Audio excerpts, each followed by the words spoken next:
कैसा हो मऊगंज के सभी दर्शकों को प्यार भरा नमस्कार। कैसा हो मऊगंज में हमारे आज के मेहमान हैं पूर्वांचल जिला विकास मंच मऊगंज के संयोजक एवं पूर्व अधिवक्ता संघ अध्यक्ष मऊगंज एडवोकेट प्रदीप सिंह सेंगर जी, जिनसे आज कैसा हो मऊगंज पर खास चर्चा होगी। तो आइए शुरू करते हैं यह खास प्रोग्राम।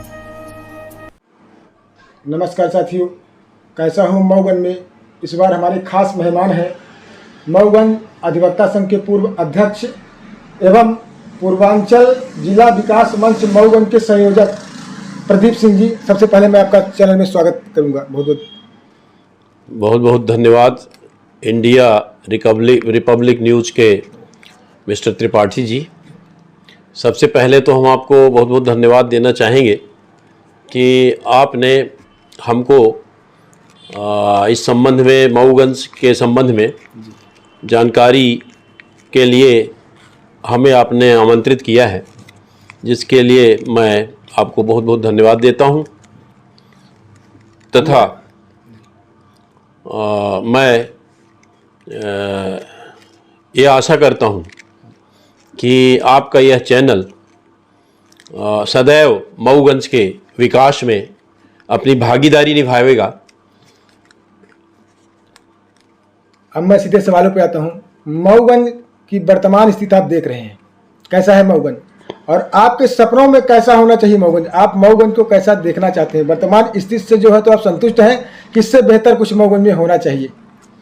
देखिए, जहाँ तक मऊगंज का और मऊगंज के विकास का सवाल है जी, मऊगंज कई मामलों में बहुत पीछे चल रहा है। आज़ादी के पूर्व राजतंत्र में जब महाराज अनिरुद्ध सिंह जी, सेंगर राज्य के महाराजा थे, जी, उन दिनों मऊगंज डाहल प्रदेश की राजधानी थी। डाहल प्रदेश की? हाँ, और यह मऊगंज रीवा ही नहीं बल्कि इसका कार्यक्षेत्र बहुत बड़ा था। यमुना नदी के किनारे और इधर झूसी तक और इधर मिर्जापुर के मांडा विजयपुर तक इसका कार्यक्षेत्र था। इधर सेंगरौली तक भी था। बांधवगढ़ का जब किला था उस समय यहाँ के सेंगर राजाओं का राज्य था।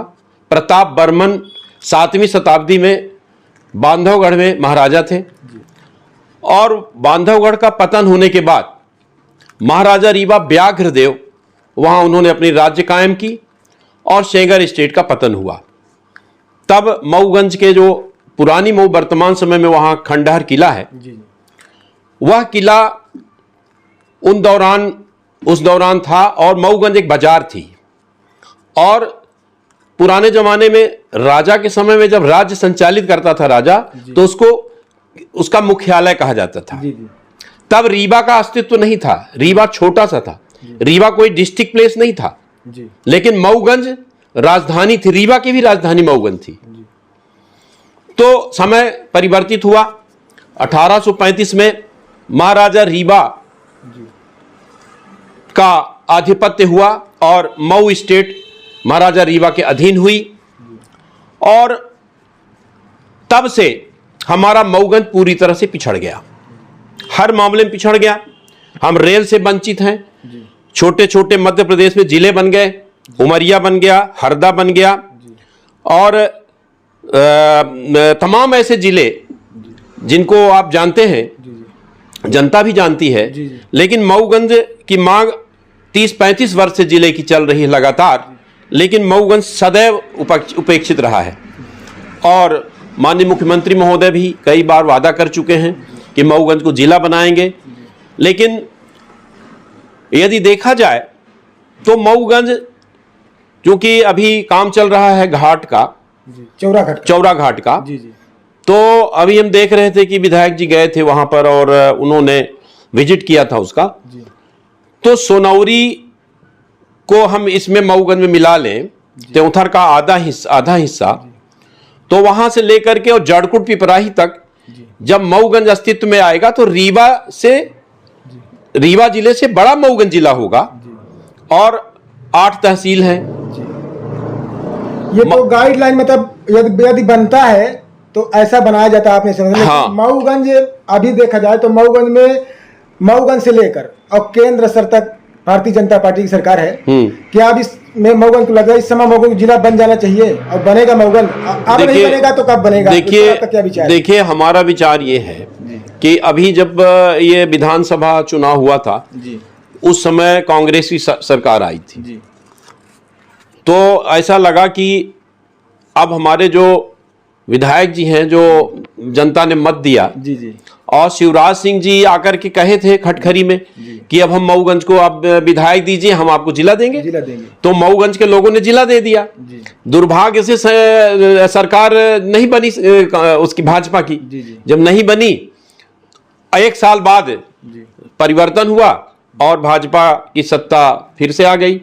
तो सत्ता पक्ष के विधायक वर्तमान समय में माननीय पटेल जी हैं, और हम उनसे आशा करते हैं कि वो जल्द से जल्द मऊगंज को इस इलेक्शन के पहले मऊगंज को जिला घोषित करेंगे, करवाएंगे।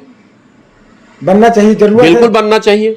विधानसभा अध्यक्ष जी भी, उनसे भी हम लोग उनके नेतृत्व में कई बार माननीय मुख्यमंत्री महोदय से भी हम लोग मिले हैं भोपाल में, और उन्होंने वादा किया था कि मऊगंज वाले हम पर कृपा करें तो हम मऊगंज वालों के लिए करेंगे काम। तो कृपा कर दिया मऊगंज की जनता ने। माननीय विधायक जी, भारतीय जनता पार्टी की सरकार में जो विधायक हैं वो, उनको मऊगंज के लोगों ने चुन लिया।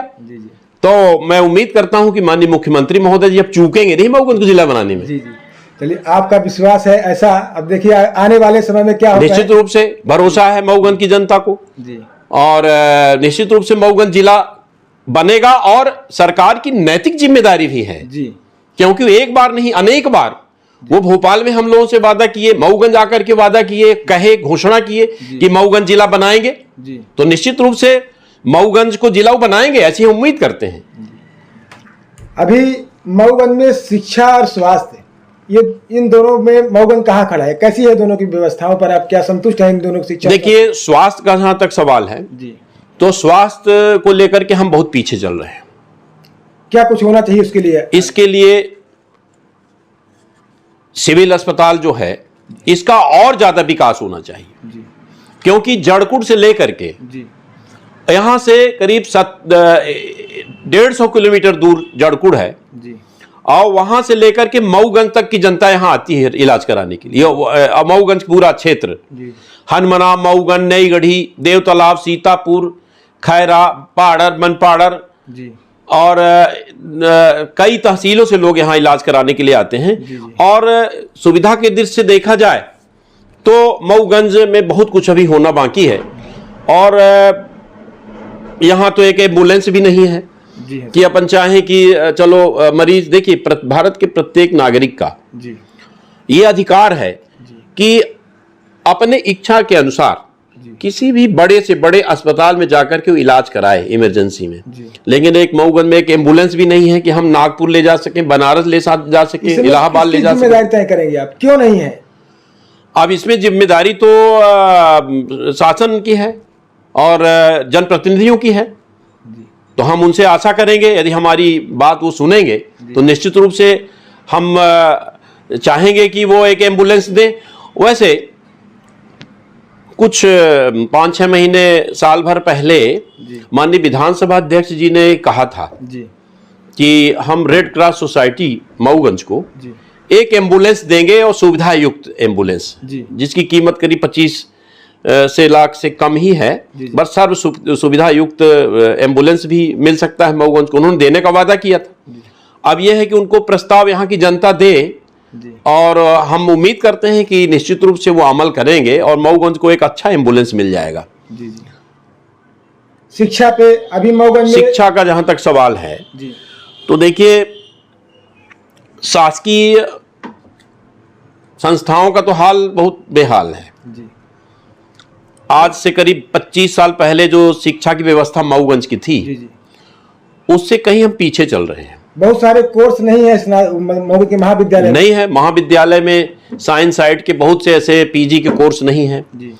और योग शिक्षक तो कुछ अब पार्ट टाइम में कुछ आए हैं, कुछ तो अभी हम ये इस संबंध में नहीं कह सकते। योग शिक्षक तो आ गए हैं, देखिए। लेकिन निश्चित रूप से अभाव तो है। और जहां तक शिक्षा का और प्रश्न है तो जैसे सेंट्रल स्कूल है जी, केंद्रीय विद्यालय होना चाहिए, सैनिक स्कूल है, तो ये सब चीजें तभी होंगी जब मऊगंज जिला होगा। घुमा फिरा करके मऊगंज जिला मऊगंज के विकास के लिए ना होना बाधक है, हो जाएगा तो निश्चित रूप से होगा। दूसरा रेल लाइन का एक भी प्रश्न है, शायद आप भूल रहे हैं। जी जी, रेल लाइन के लिए हम लोगों ने भी बहुत ज्ञापन दिया। जी, बहुत दिनों से सुन रहा है कि सर्वे हो गया, कभी ये कहीं हो रहा, कभी उधर से हो रहा, कहीं कुछ नहीं हुआ, धरातल में कुछ भी नहीं है। धरातल में कहीं कुछ नहीं हुआ है। मैं स्वयं जा करके तो उन्होंने कहा कि ऐसा कुछ नहीं है, ऐसा कोई न सर्वे हुआ है ना तो कुछ ऐसा हमारे पास कोई सूचना है। तो आए दिन सांसद महोदय बोलते बस सर्वे हो रहा है। निश्चित रूप से यदि सांसद जी कह रहे हैं तो निश्चित रूप से अमल करेंगे उस पर, हम आशा करते हैं।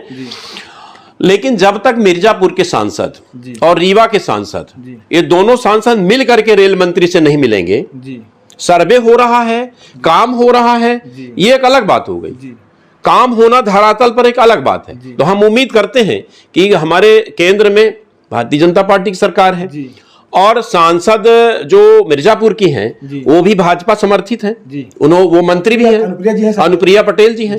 तो हम आशा करते हैं कि बहुत जल्दी हमारे सम्मानित सांसद जनार्दन मिश्रा जी दोनों मिलकर के केंद्रीय मंत्री से मिलेंगे और निश्चित रूप से बजट दिलवाएंगे और सर्वे कराएंगे। सर्वे पूरा नहीं हुआ है तो निश्चित रूप से हम आशान्वित हैं कि जनप्रतिनिधि हमारे जो है सांसद जी रेल भी लाएंगे मऊगंज में, और प्रदीप पटेल जी और विधानसभा अध्यक्ष जी दोनों लोग जिला बनाएंगे। क्योंकि देखिए मऊगंज में आधा से ज्यादा क्षेत्र तो विधानसभा अध्यक्ष महोदय का है। हम यदि नगर पालिका क्षेत्र को की पूर्वी पश्चिमी दिशा को छोड़ दे 2 किलोमीटर के बाद तो माननीय विधानसभा अध्यक्ष जी का क्षेत्र है। और यदि हम 3 किलोमीटर उत्तर तरफ जाएं तो माननीय विधानसभा अध्यक्ष जी का है, और कराह तक चले जाएं जी हाँ अंदर तो वो माननीय विधानसभा जी का क्षेत्र है, प्रदीप पटेल जी का भी क्षेत्र है। दूसरी बात यह है कि भारतीय जनता पार्टी की सरकार बनी तो हमारे सांसद जी को मऊगंज में सर्वाधिक वोट मिला, विधायक जी को अच्छा वोट मिला, और जब चुनाव में नगर पंचायत अध्यक्ष भी भारतीय जनता पार्टी समर्थित मिसेज गुप्ता थी, तो निश्चित रूप से भारतीय जनता पार्टी को तो यहाँ की पब्लिक ने अच्छा खासा वोट दिया है। तो उम्मीद करते हैं कि सभी लोग मिलकर के मऊगंज जिला बनाएंगे, पूरा विकास हो जाएगा। समय को ध्यान में रखते हुए एक सवाल आपसे करना चाहूंगा। पूछिए। जैसे कि अपना ये मऊगंज का प्रत्येक शासकीय कार्यालय है, आप देख रहे होंगे जी, अतिक्रमण की चपेट में है। मऊगंज का सुंदरीकरण और शासकीय कार्यालयों को अतिक्रमण से मुक्ति दिलाना, ये क्या संभव है? ऐसा होना चाहिए कि ये भी होना चाहिए कि भी? देखिए मऊगंज की जो सड़क के किनारे की आबादी है, कुछ चंद लोगों को जो महाराजा रीवा से अलॉटमेंट कुछ लोग करा लिए थे, कुछ परिवार जो मऊ राजा के स्टेट के समय के जो निवासी थे, उन लोगों ने तो अपना अलॉटमेंट करा लिया था। उसमें से कुछ चौधरी परिवार के लोग हैं, हलवाई परिवार के लोग हैं, कुछ चौरसिया लोग हैं। इनको आप छोड़ दें तो लगभग पूरा जो अंदर साइड की रोड जाती है वो अतिक्रमण की पूरी तरह शिकार है। चाहे वो प्राथमिक पाठशाला हो, चाहे अस्पताल हो, पूरा तरह अतिक्रमण का शिकार है। और अब तो हायर सेकेंडरी में जो सब्जी मंडी लगती है, विद्यालय की जगह सब्जी मंडी लग रही है। काहे का विकास?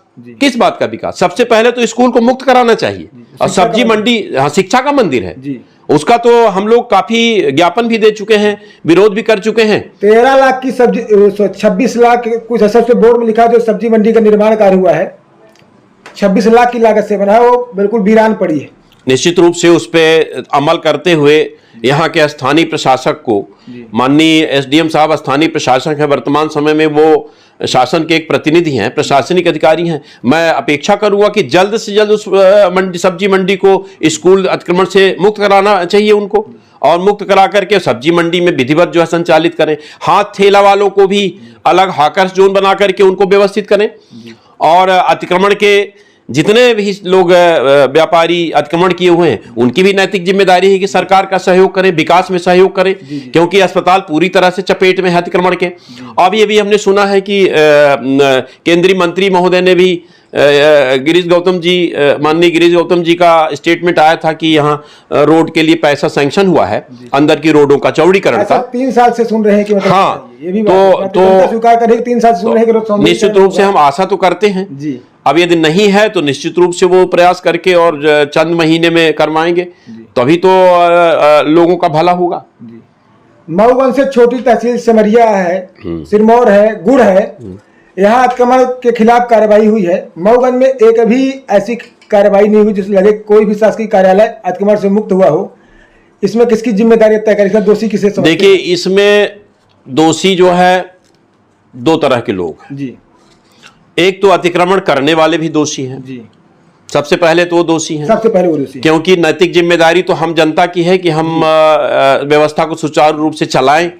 हम सिर्फ नेता पर कहें या प्रशासन ही पर कहें, दोष मढ़ें, तो ये बहुत उचित नहीं होगा। लेकिन यदि प्रशासन में बैठे लोग यदि अतिक्रमण की कार्यवाही को मुक्त कराना चाहते हैं तो निश्चित रूप से यहाँ के जनप्रतिनिधियों को, पूर्व जनप्रतिनिधियों को इसमें सहयोग करना चाहिए। बिना उनके सहयोग के संभव नहीं है। नैतिक जिम्मेदारी पब्लिक की भी है और नेता लोगों की भी है, इससे मुक्त नहीं हो सकता कोई। हम ये नहीं कह सकते कि सिर्फ प्रशासन है की जिम्मेदारी।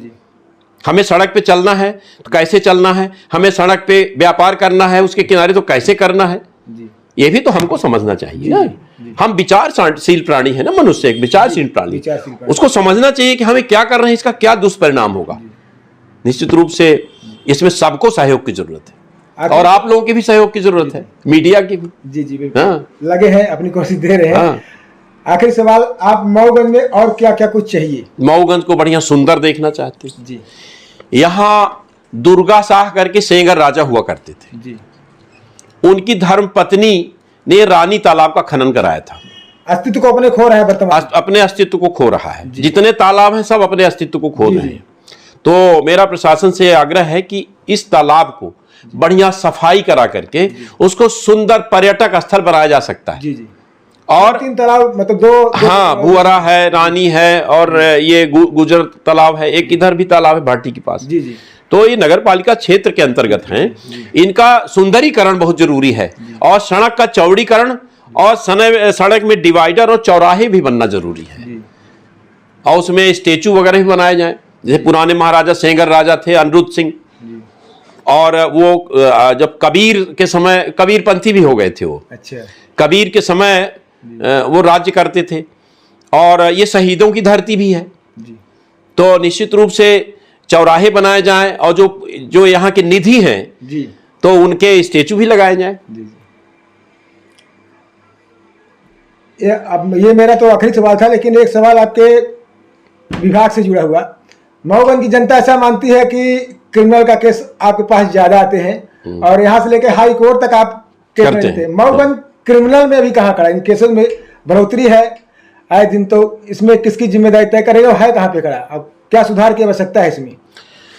देखिए, जहां तक क्रिमिनल केसेस का सवाल है तो मऊगंज क्षेत्र में कोई ज्यादा हैबिचुअल ऑफेंडर्स नहीं है जी, पेशेवर अपराधी नहीं है जी। यहाँ ज्यादा जमीन जायदाद से जुड़े हुए मामले हैं जी, और उसके लिए जिम्मेदार राजस्व विभाग है। यदि कोई फौजदारी हो रही, कोई कत्ल हो रही है तो कोई इंटेंशन नहीं है लेकिन हो रहा है, आवेश में आके एक डंडा मार दिया तो कत्ल हो गई, हल्का लगा तो 323 का मामला बन गया।